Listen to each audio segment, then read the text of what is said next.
संत मत धारा आपकी सेवा में प्रस्तुत।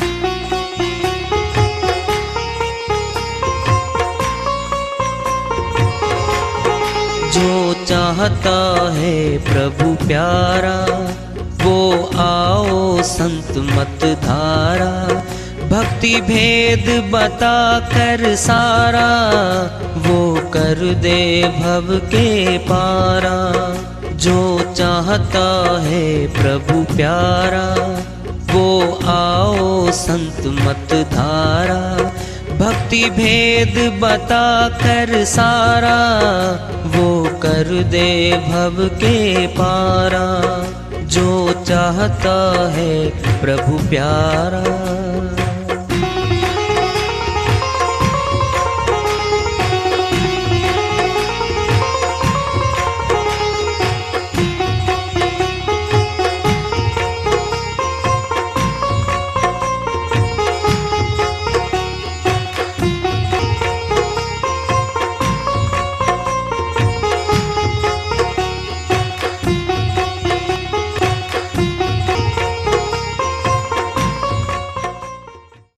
परम पूज्य सदैव स्मरणीय सदगुरु साहिब की जय हो। सतनाम साहिब। आदरणीय सर्व संतों की जय हो। उपस्थित आदर के योग प्रभु प्रेमी एवं जिज्ञासु आत्माओं, हम सभी पूर्ण पिता परमात्मा सभी सृष्टियों के रचनहार कुल मालिक हम सबके जीवन का आधार उनकी महिमा को सुनने के लिए एकत्रित हैं। मेरी सभी से अर्ज है कि मैं कोई जगत गुरु नहीं, कोई महाराज नहीं, कोई महामंडलेश्वर नहीं। मैं केवल सभी संतों की चरणों की धूल हूँ और आपका भक्ति मार्ग में सहायक हूँ। मैं अपनी सीधी साधी टूटी फूटी भाषा में, संदुकड़ी भाषा में भक्ति भेद के गूढ़ रहस्यों को उजागर करने वाले विचार आपके समक्ष रख रहा हूँ। यदि अच्छे लगे अपनाएं, नहीं तो गैर जरूरी समझकर विसार दें। हाँ, सत्संग एकमात्र प्रभु प्राप्ति का विद्यालय है, विश्वविद्यालय है ये। और हम सभी सत्संग में आए हुए हैं। हम जिज्ञासु तभी तो आए हैं। हम पिछले सत्संगों से वार्ता करते चले आ रहे हैं कि चेतावनी से प्रभु प्राप्ति की ओर। इस अध्याय को, इस वार्ता को आज फिर आगे बढ़ा रहे हैं। हाँ, संतों का, सर्व संतों का एक ही मत है कि मनुष्य तन ऊंचा है, बड़ी मुश्किल से मिलता है और ये प्रभु भक्ति के लिए मिला है। इसके अलावा, प्रभु भक्ति के अलावा जो मनुष्य कर्म करता है वह सारा कर्म बंधना कारण बनता है। जिनके नौबत बाजती लश्कर चढ़े अघोर, नेतानंद वो चले गए 4 दिनों का शोर। स्वामी नित्यानंद जी महाराज अमरलोक के संत हुए हैं। वह अपनी श्रीवाणी में चेता रहे हैं। जिनके नौबत बाजती लश्कर चढ़े अघोर। लश्कर कहते हैं सेना को। अघोर बहुत बड़ी सेनाएं होती थी। जिन राजाओं के पास लंबी चौड़ी फौजें होती थी। क्या करते थे फौज का? क्या राशन खिला के घर में रखते थे उनको? नहीं। मनुष्य हर चीज प्रयोग में लेता है, जिसको भी रखता है। फौज थी, लश्कर थी बड़ी। क्या करता था वो? कमजोर राजा को न्योता देता था, युद्ध कर ले भाई, नहीं तो इतना टैक्स, इतना धन दे दे हमें और हमारी राज्य की शक्ति स्वीकार कर हमारे अधीन हो जा। जब राजा नहीं मानता था सामने वाला, फिर युद्ध होता था वहां पे। हजारों लाखों सैनिक सेना में भर्ती होकर लड़ाइयां करते थे। सामने वाला राजा कमजोर होता था, ताकतवर राजा क्या करता था, उसके खिलाफ सेना में योद्धा जो होते थे उनके हथियारों के द्वारा उनको मरवाता था। निहत्थे ना बेकसूर लोगों को मरवाता था। सामने वाले कमजोर राजा का तो कोई कसूर नहीं था, कुछ भी लेना देना नहीं था। वो अपने राज्य में सुखी था, वो अपने राज्य में सुखी था। ये मनुष्य की वृत्ति है कि मैं ज्यादा से ज्यादा राज्य को बढ़ाऊं, जीत करके दिखाऊं और धन खजाना लूट के अपने राज्य में ले आऊं। इसी के तहत जिनके नौबतबाज थी लश्कर चढ़े घोर, नित्यानंद वो चले गए 4 दिनों का शोर। शायद आपको पूरा पता ना हो, हम बताते हैं आपको। युद्ध करने से पहले से हमारी आज भारतीय सेना भी क्यों नहीं हो, वीर रस है, वीर रस का संगीत होता है। वीर रस के संगीत में बाजुएं फड़कती है पुरुषों की, और मरने मारने के लिए तैयार किया जाता है मनुष्य को। लेक्चर दे के, भाषण दे के, विचार दे के और तैयार करके, साजो सामान दे के, युद्ध की सामग्री सारी दे के और युद्ध में भेजा जाता है। ढोल नगाड़े आगे बजाते सेना के, और वह वीर रस होता है, वीर संगीत कह लो उसको आप। तो जोश में भर के सैनिक सामने वाले पे अटैक करते हैं, हमला करते हैं और उनको धराशायी करके, मार काट के, उस राजा के धन को लूट के अपने खजाने में ले आते थे, जीत फतेह करते थे। हारे हुए राजा के हजारों सैनिक मारे गए, उनकी पत्नियां विधवा हो गई, उनके बच्चे इन्होंने अनाथ कर दिए। दुख वहां तो रो रहे हैं लोग, हर वह राजा जश्न मनाता अपने राज्य में आकर के, लोगों को मार के डकैत की तरह डाका डाल के सामने वाले पे धन लूट ले आता है, फिर जश्न मनाता है, ढोलक बजवाता है, जय जयकार करवाता गलियों में, हम जीत के आए हैं जी, हम जीत के आए हैं, विजय पताका फहरा करके आए हैं। क्या है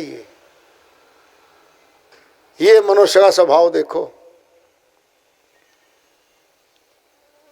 जब सामने वाले कमजोर राजा ने, उसका कुछ बिगाड़ा नहीं था, कुछ कहा भी नहीं था, लेकिन बड़ी भारी सेना लेकर के उस राज्य को तहस नहस करके आए। वो कैसे मार के आए हैं कमजोर राजा की सेना को? जैसे पशु किसान की लहलाती बढ़िया फसल का विनाश करते हैं। कुछ पशु मुखड़े से फसल को खा जाते हैं, कुछ पैरों से कुचल डालते हैं फसल को, खा गए फसल, पशु उजाड़ गए, पैरों से रौंद गए। किसान आता है, अपनी फसल को, खेत को देखता है, बेचैन हो जाता है। इतना खर्चा करके, सुरक्षा करके, पानी देके लहलाती फसल तैयार हुई थी, उजाड़ दिया पशुओं ने। ये भी काम राजा ही तो कर रहे थे। कमजोर राजा के देश में घुस के सैनिकों को दाखिल करके निर्दोष लोगों को मारते काटते, धन लूट ले आते थे। क्या वृत्ति है मनुष्य की? पशु वृत्ति है ये। लिव एंड लेट लिव, जियो और जीने दो, ये है नीति मनुष्य की, इंसान की, अच्छे इंसान की। वही महामानव होता है। जीवो और दूसरों को प्रेम से शांति से जीने दो। वो राजा क्या करते थे? ताकतवर हूं मैं, दिखाऊंगा तुझे। धन लूट लाना, डकैतों की तरह राज्य को अधीन कर लेना, जमीन बढ़ा लेना, अपना झंडा गाड़ देना, यही है मनुष्य की दशा। क्या पहले वाले थे तो आज नहीं होंगे? आज भी यही है। मनोवृत्ति नहीं बदल रही है मनुष्य की। जिनके नौबत बाजती लश्कर चढ़े घोर, जिन राजाओं की लाखों करोड़ों की सेना होती थी, जीत हासिल करते थे, नित्यानंद वो चले गए। 4 दिनों का शोर, ये 4 दिनों का शोर था। जय हो, जीत के आए हैं जी, गए। उनको काल खा गया। आज नहीं है वो जा चुके। ये मनुष्य की वृत्ति है। एक संत जी की श्री वाणी आ रही है, भजन के माध्यम से है, उसको लेते हैं। वह अपनी श्रीवाणी में फरमाते हैं, जब तेरी डोली निकाली जाएगी, बिन मुहूर्त के उठा ली जाएगी। जब तेरी डोली निकाली जाएगी, बिन मुहूर्त के उठा ली जाएगी, बिन मुहूर्त के उठा ली जाएगी। जब तेरी डोली निकाली जाएगी, बिन मुहूर्त के उठा ली जाएगी, बिन मुहूर्त के उठा ली जाएगी। उन हकीमों से कहो यूं बोल कर, करते थे दावा किताबें खोल कर। उन हकीमों से कहो यूं बोल कर, करते थे दावा किताबें खोल कर, कि यह दवा हरगिज, कि यह दवा हरगिज न खाली जाएगी।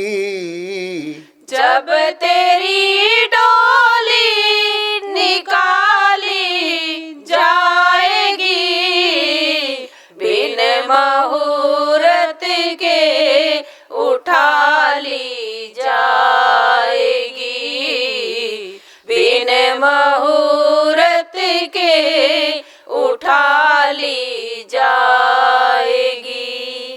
धन सिकंदर का यहीं पर रह गया, धन सिकंदर का यहीं पर रह गया, लुकमान वैद भी मरते दम ये कह गया, लुकमान वैद भी मरते दम ये कह गया कि यह घड़ी हरगिज कि यह घड़ी हरगिज न टाली जाएगी।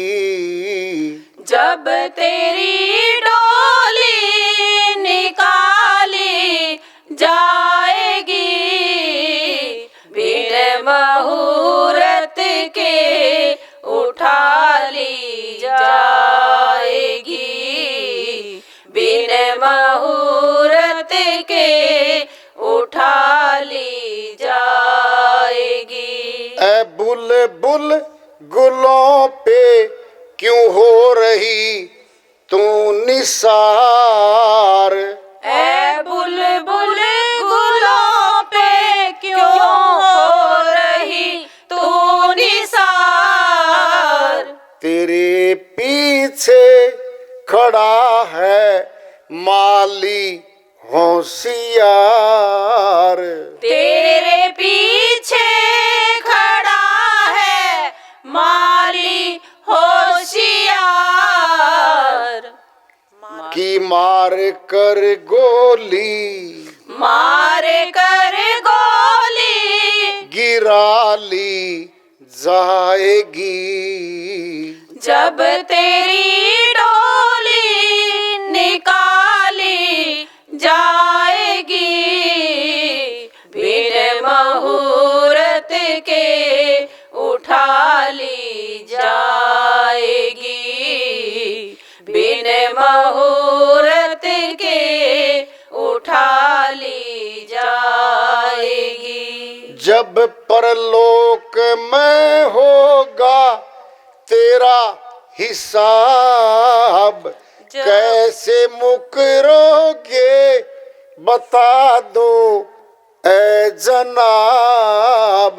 जब परलोक में होगा तेरा हिसाब, कैसे मुकरोगे बता दो ऐ जनाब। जब बही तेरी जब बही तेरी निकाली जाएगी, जब तेरी डोली निकाली जाएगी, बिन मुहूर्त के उठा ली जाएगी, बिन मुहूर्त के उठा ली जाएगी।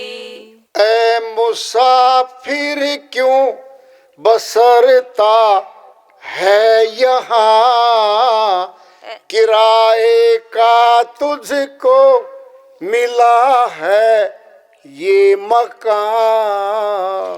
ऐ मुसाफिर क्यों बसरता है यहाँ, किराए का तुझको मिला है ये मकान। एक दिन कोठरी ये, एक दिन कोठरी ये खाली करा ली जाएगी। जब तेरी डोली निकाली जाएगी, बिन मुहूर्त के उठा ली जाएगी, बिन मुहूर्त के उठा ली जाएगी। श्री वाणी आई है, उन्हीं की दया से, मेहर से इसको सरल कर लेते हैं, इसका अनुवाद कर लेते हैं। डोली दो निकलती है जीवन में। एक डोली होती थी पहले, आजकल तो बदल गया रिवाज, शादी की डोली। शादी की डोली में बहुरानी दुल्हन बैठती थी। अपने पीहर के, अपने मायके के गेट के बाहर डोली रखी जाती थी और दुल्हन गेट पे ही पैर रख के उस डोली में बैठ जाती थी। 4 जने कंधों पे बैठा के, फिर बाद में घोड़ा गाड़ी में, यानी डोली लेके आते थे दुल्हन की, बहुरानी की अपने घर में। खूब लोग चलते थे साथ साथ। क्यों? जेवरात होते थे बहुत बहुत, गले में जेवर होते थे, बहुत करेंसी नोट होते थे उनके साथ, साथ साथ चलते थे। एक तो वो डोली थी कि डोली में बैठ के बहुरानी हमारे घर आ गई भाई। एक डोली है आखिरी, नाम है अर्थी। जब मर जाता है ना इंसान के लिए डोली आती है। कहाँ के लिए? वह तो अपने मायके से ससुराल में आई थी, ये कहाँ जाएगी डोली? शमशान घाट में जाएगी। इसकी बात कर रहे हैं संत जी। जब तेरी डोली निकाली जाएगी बिना मुहूर्त के उठा ली जाएगी। जब तक जिंदा है मनुष्य हर चीज का मुहूर्त निकलवाता है ये। हाँ जी, प्लॉट है जी, निर्माण शुरू होने से पहले भूमि पूजन मुहूर्त निकलवाओ, निकाल दिया, निर्माण हो गया। अब गृह प्रवेश का मुहूर्त निकलवाओ, फिर गृह प्रवेश हो गया, बच्चा पैदा होता है। किस मुहूर्त में पैदा हुआ है, वह राशि, वह नक्षत्र, उसके योग से उसका नामकरण रखा जाता है। ब्रह्मज्ञानी ब्राह्मण आता था पहले, वो करता था सारे। छठी के दिन सनातन में बच्चे का यानी आत्मा का नामकरण रखा जाता है। नक्षत्र देख के, राशि देख के, योग देख के तब उसका नामकरण किया जाता था। छठे चक्कर पे, आज्ञा चक्कर पे आत्मा का वास है। ध्यान से सुन लो, छठी के दिन क्यों नामकरण किया? ये सनातन है, पुरातन है, पूरा है ये। हमारे छठे चक्कर पे त्रिकुटी में जहां ब्राह्मण लोग टीका लगाते हैं, साधु लोग मस्तक में चंदन लगाते हैं, भभूत लगाते हैं, भभूत रमाते हैं, क्या वहां पर आत्मलोक है ये छठे चक्कर पर है। छठे दिन ब्रह्मज्ञानी ब्राह्मण आके माता को आत्मज्ञानी बनाता था और उस पुत्र के मस्तक में अंगूठा लगा के विधि विधान से, और तब उसका नामकरण रखता था और अपनी शक्ति प्रवाहित करता था वो बच्चे में यानी आत्मा में, तब उसका नामकरण किया जाता था। फैक्ट्री बनाई है, मुहूर्त निकलवाओ। शादी करनी है, मुहूर्त निकलवाओ। अब मर गया कोई आदमी, मर गया, अब निकलवाओ मुहूर्त के जी कौन से मुहूर्त में दाह संस्कार करे? बोलो, कोई मर गया, कोई गया आज तक किसी ब्राह्मण के पास, जी मुहूर्त निकलवा दो जी, इसका दाह संस्कार कौन से मुहूर्त में करेंगे? मुहूर्त किसके निमित्त था? आत्मा के निमित्त था। जिंदा था व्यक्ति, जीते जी मुहूर्त निकलवाए जाते हैं। और मौत के बाद क्या कहते हैं? जल्दी करो, जल्दी करो। अरे भाई, इसकी बहन नहीं आई है, बहन क्या जिंदा कर देगी? 6 घंटे हो गए गुजरे को, मिट्टी संगवाओ, जल्दी ले चलो। ये है वो डोली।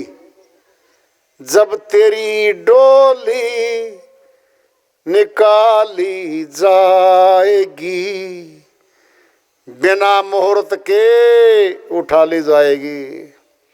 4 जने आएंगे, डोली पे लेटाएंगे। ये सब यात्रा होगी, सब यात्रा, मुर्दे की यात्रा शमशान घाट में जाएगी सीधी।